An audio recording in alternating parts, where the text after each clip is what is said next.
everybody, and welcome back to another episode of the Mouthy Money podcast.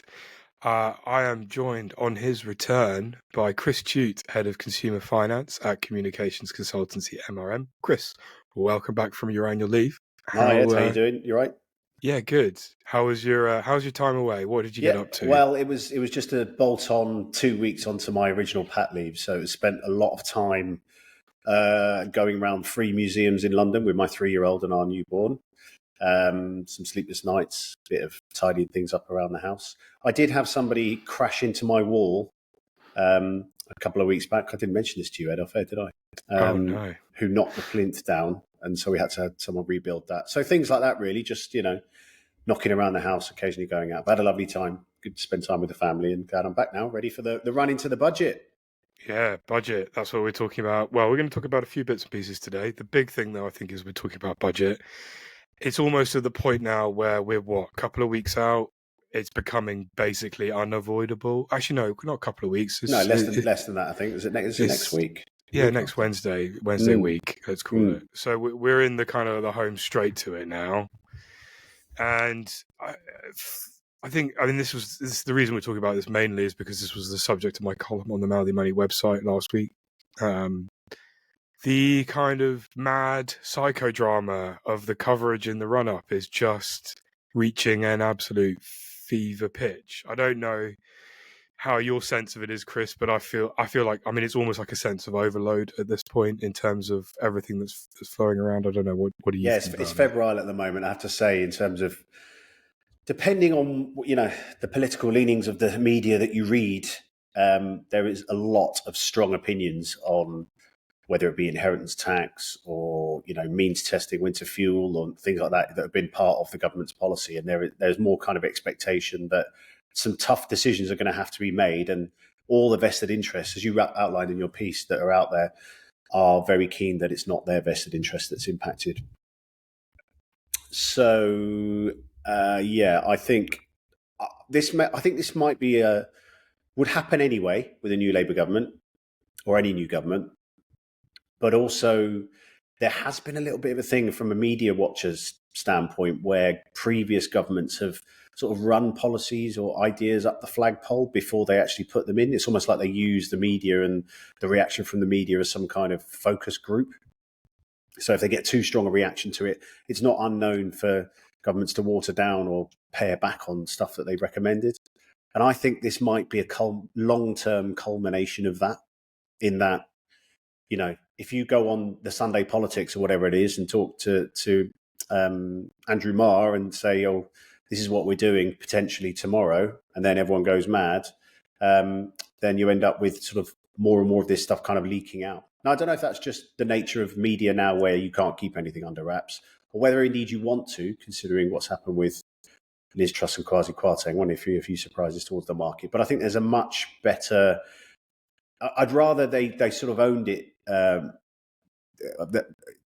just kind of announced these things, really, and said, we've put a lot of thought into it and here's why it's going to work. I understand why you might need to prepare people somewhat, but this speculation is reaching fever pitch. And also the fact that there's tough, painful decisions coming. I think everybody is sort of tacitly, subconsciously aware of that, and therefore are sort of half dreading what might come out of it. And Labour haven't done anything to dial that down. Whether that's good or bad, we'll find out a week on Wednesday. But for me, it's a little bit over the top at the moment. Yeah. Yeah, I think, there's a few different threads to this, and there's quite a few different issues at play. I think your point you made there about the kind of the dripping stuff out into media is really interesting. If I remember rightly, a lot of this behavior, and this is, the previous government did that all the time. It was like a staple.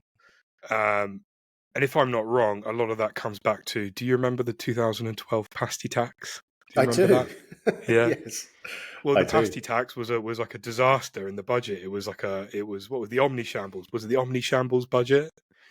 It was just such a kind of a communications mess, and all the stuff in because the pasty tax was, they were trying to change the tax treatment of hot takeaway food, so the VAT was charged on it. And it was dubbed the pasty tax. It was a huge mess. So a lot of the kind of the media spinners in government or, whoever started doing this thing where they would drip stuff out. They float it in the press, see how much it gets hated. And if it really gets hated, they drop it. And that's obviously been standard fare. But I think, like you say, this is Labour's first budget since 2010. I think the volume is particularly feverish. For me, it feels almost as feverish as back in the bad days of Brexit, when but that was more on the kind of politics side of thing, when things were really, really feverish in terms of coverage.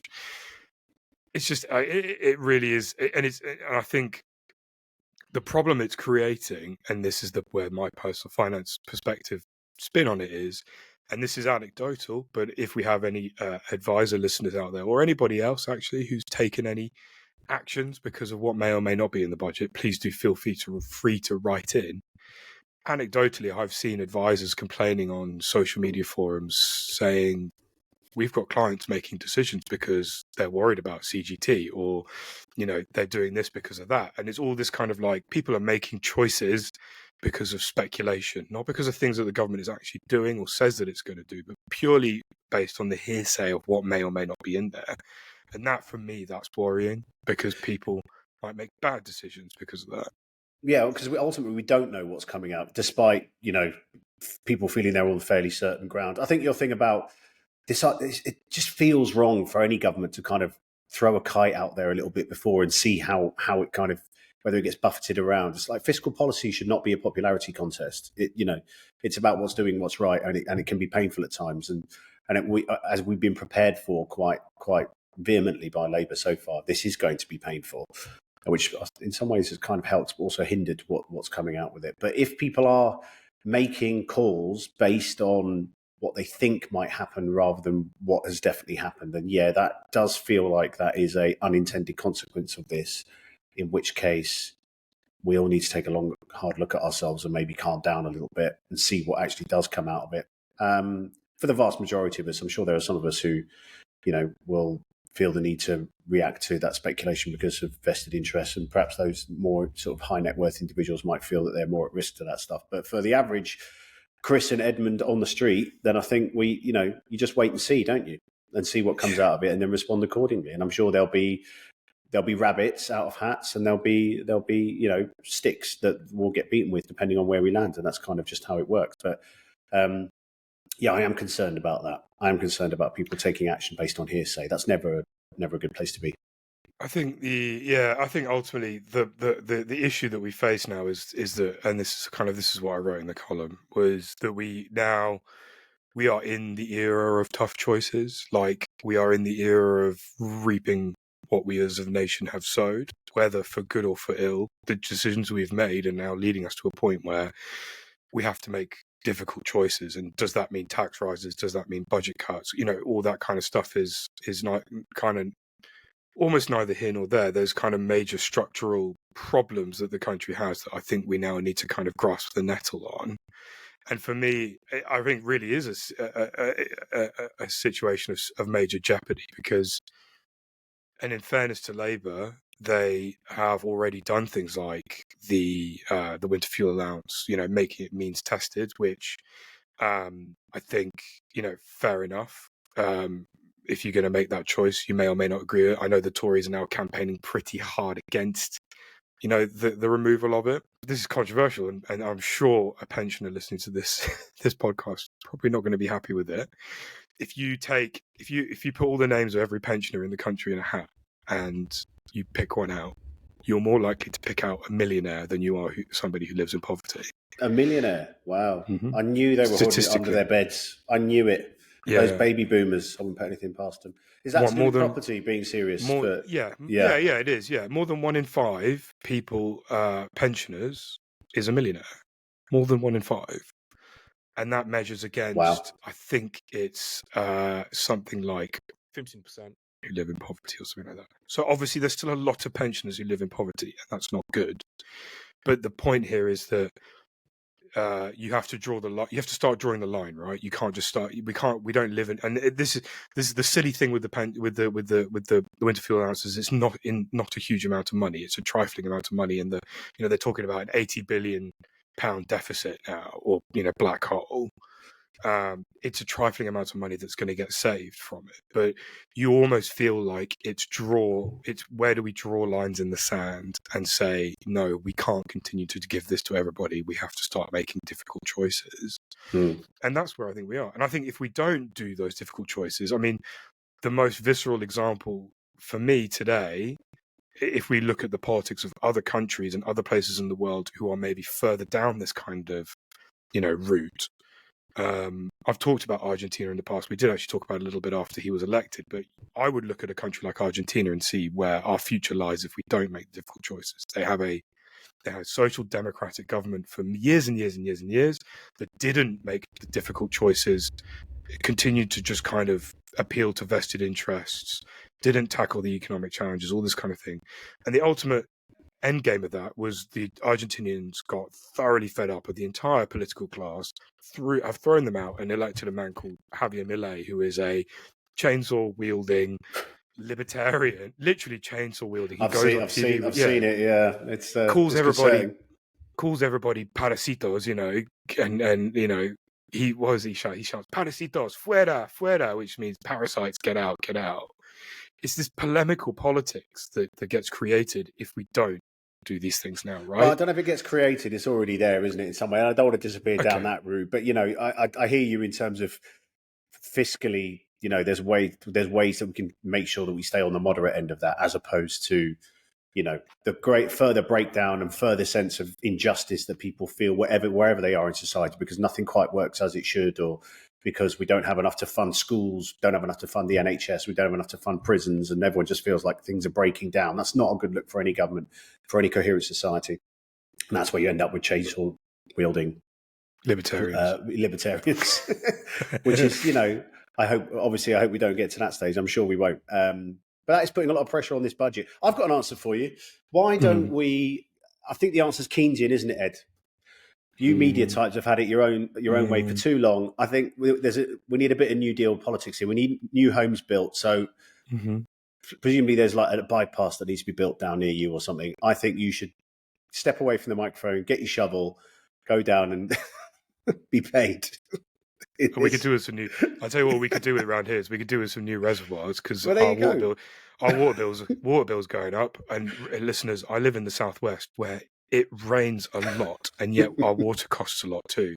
To the point where, Chris, we are thinking about investing in water butts to literally capture our own water. Really? Because the bill, we pay £75 a month. The UK hasn't built new reservoirs in like 30 years.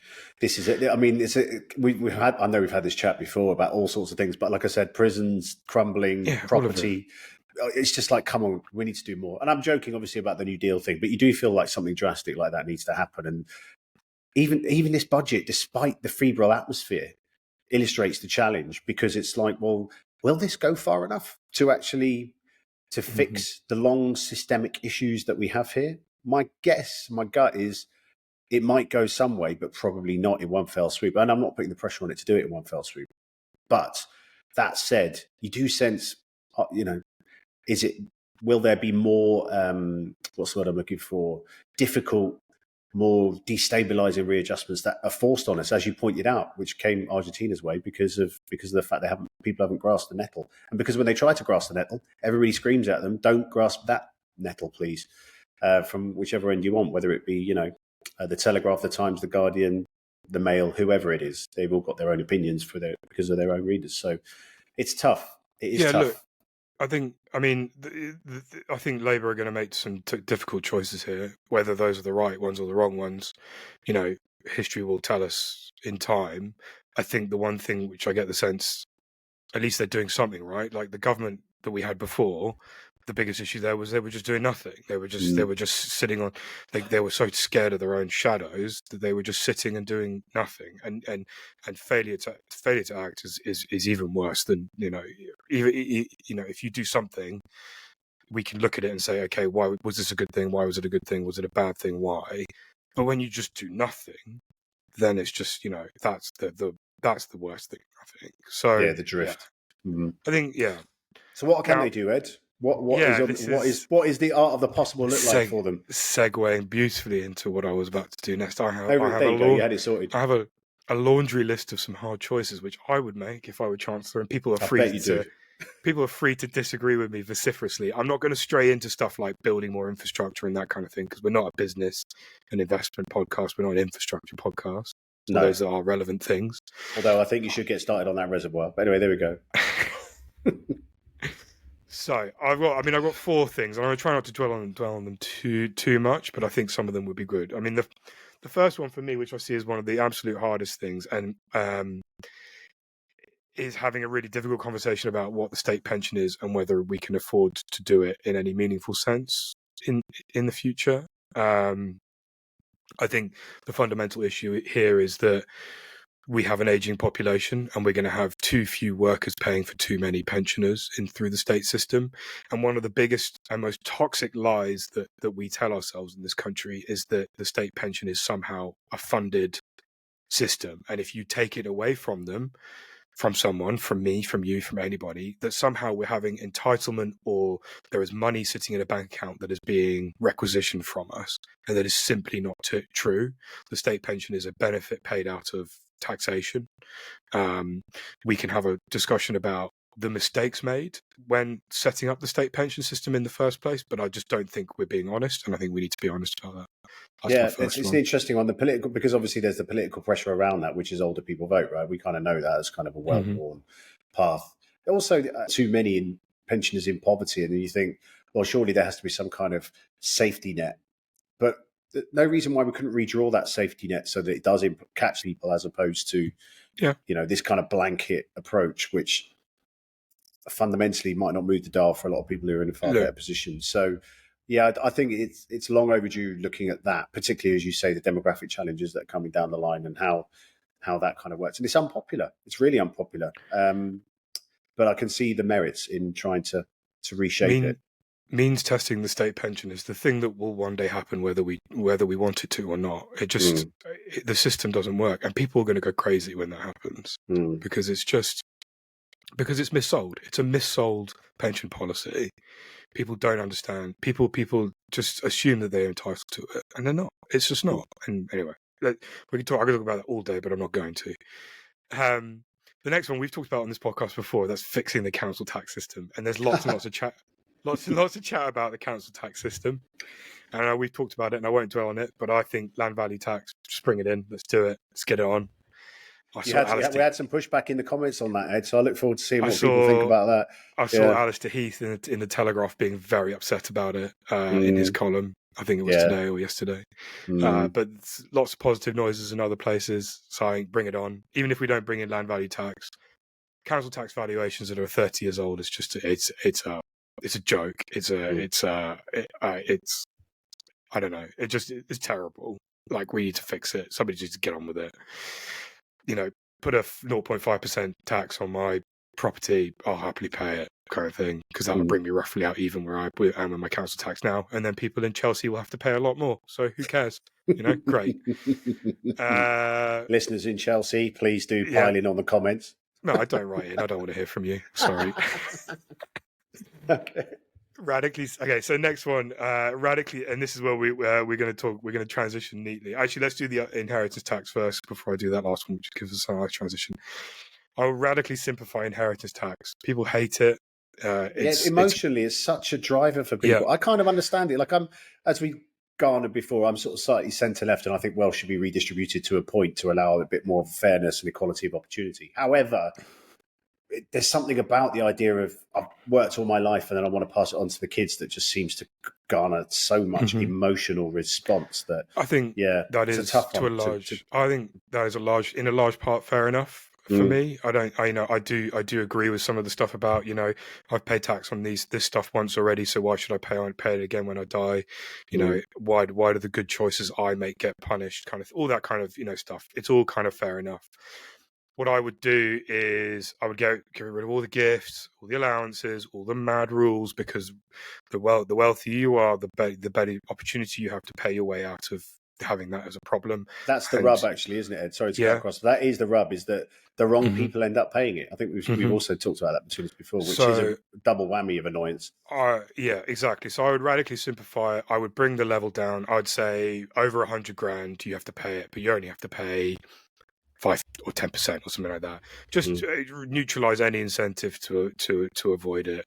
So people just be like, okay, fine, just pay it. It doesn't matter. It's 10% instead of, a 40% whack. And then, oh, but we won't do it on your home. And then we won't do it on this. But if you survive 7 years, and just get rid of all of it. Just make it simpler. Just encourage people to just pay it, Right, the last one, and this is where we get our nice little segue, because we're going to talk about your personal news, is just, and this is a bit of a complicated one, and I haven't thought about that carefully about what I would do with it, so this is more of an assertion than a policy statement from the Greaves government, but... The Greaves government. This is a party political broadcast on behalf of the Greaves party. I would just simplify a lot of how pensions works, and on the flip side of that, I would make ISAs a more valuable alternative. So if you boil pensions and ISAs down to their most basic, the reason why you would pick a pension is because you get more money up front because you get the tax relief. So you get to invest £120 instead of £100, and £120 over 30 years invested is going to give you a higher growth than £100 invested over 30 years. And that's fine, but then at the end of it, you get taxed, and that's the quid pro quo. So you have to pay tax on exit aside. But then we've got all these rules and complications that make that more of a problem. ISAs is the other way around, where you get less upfront, but you don't have any tax punishment at the other end, basically. So that money is yours for life, forever. So I would do stuff like, I would give people the option to pay workplace contributions into an ISA instead of a pension if that's what they want. So people could put it into things like a lifetime ISA if they wanted to save towards buying a house and that kind of stuff. That would help them. Just give people more option, basically, to use the ISA system as versus the pension system, and just try and radically simplify some of it. And then, as an addendum to that, I would also get rid of any remain. And this is going to make me really unpopular with public sector people. I'm just going after everybody today, Chris. Don't let me. Don't stop me. Just let me keep going. I'm not. You may have noticed I've kept them. All those really valuable DB public sector pensions, they need to go. It's do they? To end. Oh, right, okay. They cost a lot of money. Public sector workers, money. You know where the comment section is. They cost a lot. Hey, NHS don't get them anymore. Right. These are kind of. I think it's like police and civil service and that kind of thing. I thought they were being phased out anyway. Isn't it all defined contribution, or is that just the private sector? Possibly, but the liabilities for them are huge, and they're unfunded. A lot of them. So we need a conversation about sorting that out. They're too. We expensive. Need to talk about pensions again. Yeah. And that's it. I'll take a deep breath, and we're now going to move swiftly on. Well, it's interesting. Pensions, tribulations. Sorry, go on. No, that's good. I think that there's a lot of practical suggestions there, and I think having an opinion is important about it, and making sure whether it's right or wrong, we'll never find out because it isn't the Greaves government. But if they do emulate some of your ideas, Ed, we see what they're like in practice, then there could be some mileage in them. And obviously giving it some thought. I think I agree on the sort of state pension thing that does need looking at. Inheritance tax just feels like, can we not find a way to stop making people feel so upset about it and allowing the people who should really be subject to it escape it? The other stuff, good thinking around it. I think on the pensions simplification point, that's a broader point that my industry that we work in needs to look at. We've been talking about it for a long time. There's been strides made in that. We've got great things like auto enrollment. But that takes us on to sort of, on my 2 weeks off, I did spend an afternoon with my newborn in one arm and my phone in another, trying to basically having a look at my workplace pension. So I've mentioned before, I've got the SIP, but my company also pays into a workplace pension. And I was looking at where that's invested and was in a sort of default fund, essentially.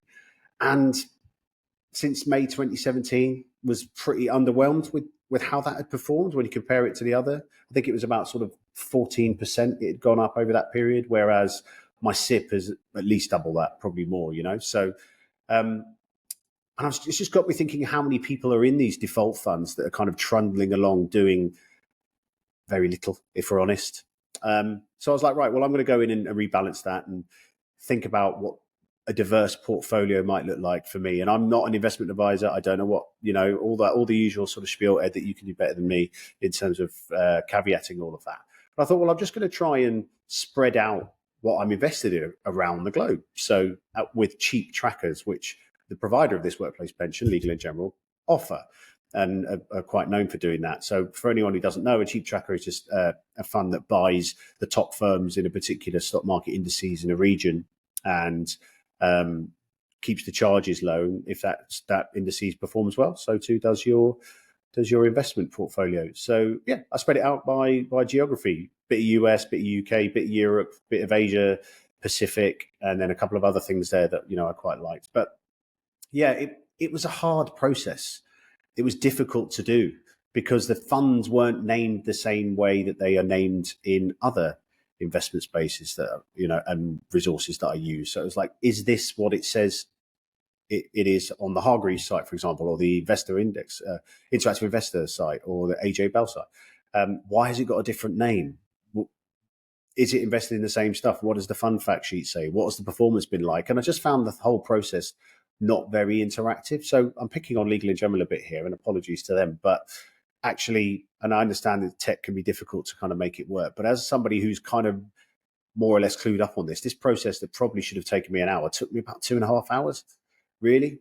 And it was quite painful. And I had lots of other plans to do sort of personal finance stuff on that day and didn't manage to get round to it. So, yeah, I think my message here is just the default fund thing. Don't let your money just sit there. At least have a think about what you might want it to do or need it to do. And, I'm 40, so I've got another 30 odd years maybe of working ahead of me. That's enough time for me to take on a bit more risk and to spread it out and not have to put it in a fund that is basically just going to tick up very slowly to the point where after inflation, what I would have at the end of it wouldn't be enough. So yeah, bit of a cautionary tale, I suppose. But in fairness, was able to do it. It took 3 days for those investments to change over into the other thing, which meant I missed a little rally in what was happening in the UK FTSE as well, which was a bit disappointing. So yeah, could just room for improvement there, I think. I know it's easy for me to say as not somebody who's running the tech, but it's little wonder people find it complicated and difficult and don't engage with it at times when these things still persist despite years of saying that we need to improve them. The default fund thing is interesting, and I remember doing some work on this a few years back. Obviously, the reason why people get put in default funds is because the vast majority of people just wouldn't know what to do anyway. So that's kind of like you have to go into a does all things sort of fund. And then you're supposed you to be do and you don't, Ed. Sorry, like that's not going to produce the best outcome, is it? Like, surely there could be but consider what you want to do first. Here's a video, that. So this is what I did. I actually looked at the default funds. This is my old job at MoneyWise. I did a whole piece around it. Looking at the performance of default funds at different kind of major providers, and some of them, were pretty good. I remember Nest, which is the big default, pension provider, workplace pension provider. Their default funds were pretty good actually, but then there were others whose performance was actually pretty terrible, like embarrassingly bad. And it's kind of like, the global stock market is doing 8 or 9% a year here, lads. Why are you returning 1% kind of thing? What's going on? And there's a lack of accountability with that, I think. Definitely. The lack of accountability is there just because people aren't logging on and looking at it. Simple as that. I mean, I'm about to do a similar thing for my wife in terms of Tanya looking at what she's got. She has no idea what she's invested in. Not an iota of a clue. Which I don't think is right, really, when you've got money going into it every month. It's like, sorry to cut across, but I just think we could do better with that. There needs to be a discussion, or at least a prompt to have a discussion. And I know advice, you're not paying for advice, I understand that, but there are guidance tools out there that you can help people to make more informed decisions. And I just haven't been exposed to any of those things, I don't think, really. Or if I have, then they haven't triggered the right responses in me because it's not convenient or accessible or easy enough to do it. So sorry, Ed, I cut across. No, you're right. I do also remember talking to kind of behavioral investing boards years ago and asking about kind of the kind of the poison chalice of choice. Because this is why a lot of kind of workplace pension funds will offer you a selection of stuff, but not like crazy, they don't give you kind of like everything you could ever wish for in the market type stuff like a SIP, because inherently people are overwhelmed by choice and can end up doing nothing. So I think providers like Nest will offer like 6 or 7 different types of funds and that kind of thing. I always remember it being quite interesting that like the Nest Sharia fund used to perform. I haven't looked at the performance of it in a while, but it used to outperform everything else, which I always thought was quite interesting. And the Sharia fund would exclude kind of alcohol and tobacco, firearms, all that kind of stuff. So yeah, I think there is kind of like there is an issue around too much choice. I mean, I did this a few weeks back as well, and I think we talked about it on the podcast, and I just bunged everything in a world tracker. It's just like, just forget about it like that. But like I will say at this point, obviously people need to be very careful with those choices. They need to do their research. Anybody with larger amounts of money should probably be considering financial advice if they can afford it and that kind of thing. But you're right, it's so difficult, and for so many of us we can't afford advice, and the choices we make are our own, and that's kind of we live or die by that, I guess. It's tough. And I'm perfectly fine with the buck stopping with me, but the fact that I have to go to other sources when a large chunk of money is being held by an FS provider, for me to compare and contrast what options there are, and having and I've done it before in my SIP, so it's like, well, okay, this is a process I'm more or less comfortable with. But the fact that there isn't more support at the point of access of that, to me, feels wrong. And I'm sure we could get someone on here who would tell us all the good reasons why that isn't the case, but I think that needs fixing. At least a general guide as to here's what is in your, and not some thick fact sheet which is full of jargon that's 3 pages long and a PDF that doesn't move. Like, surely there's a better way to tell that story to people. Say, this is broadly what is in our default fund. If you want to take a bit more risk, it looks like this. You put that in a 90-second video or something, then people probably feel a little bit better armed, at least to think about it, which is what I'm saying here. Like you say, some people might just be happy with that and don't want to lose any money. Well, that's absolutely fine. It's all about your risk appetite, but that's going to lead to problems later down the line. And when it comes to when you get rid of the state pension, Ed, it's going to make it a lot harder for people to top up their savings with that as well. Although that's not a king's ransom either, is it? So rant over, but it's done. I've rebalanced. I'm going to leave it alone for 5 years. Now I'm just feeding the money in. Forget about that one and kind of move on from there. So I'm going to tackle Tanya's one. So keep your ears peeled for that one, listeners. Maybe I won't bore you with that one too much, but yeah. I think lovely. I think we'll wrap things up there for today, Chris. I will say I'm going to give a little bit of a forward look here, because next Wednesday is the budget. We are doing something a bit different, aren't we? Yes. We are. The intention at this point is to try and live stream the podcast while Chris and I react to what is happening in the budget. This is a hugely ambitious effort on our part. We're going to be in the room together. We're going to conquer some technical challenges, shall we say. Hopefully it's going to be really good. We're going to make it fun. We might have some more input from other people. But yeah, we're doing something a bit different next week. So please do keep an eye out on the Mouthy Money social media channels and on the Mouthy Money website for more info on that. And I'm sure I want a budget cliche jar. I want, if there's any rabbits being pulled out of hats or, tough decisions, then we need to throw 50p in something and send it to charity. So we'll see what goes to that. Budget bingo. That used to be a thing, didn't it? Budget bingo. Yeah. Maybe any listeners got anything they want us to watch out for? I'm sure we all know what they are. Devils in the detail, all that kind of stuff. We want to be. We'll hatch a plan. Staying on top of that. Yeah, we'll keep your eyes peeled for that one, listeners. Lovely. Well, thanks again for joining me, Chris, and thank you everybody for listening. And we'll see you all again very soon. Thank you and goodbye. Don't forget to subscribe to the show on Spotify, Apple Podcast, or YouTube. You can also follow all our latest updates on TikTok, Instagram, or X. Finally, check out all our money stories on the Mouthy Money website and subscribe to our weekly newsletter for all the latest straight to your inbox. Thank you and goodbye.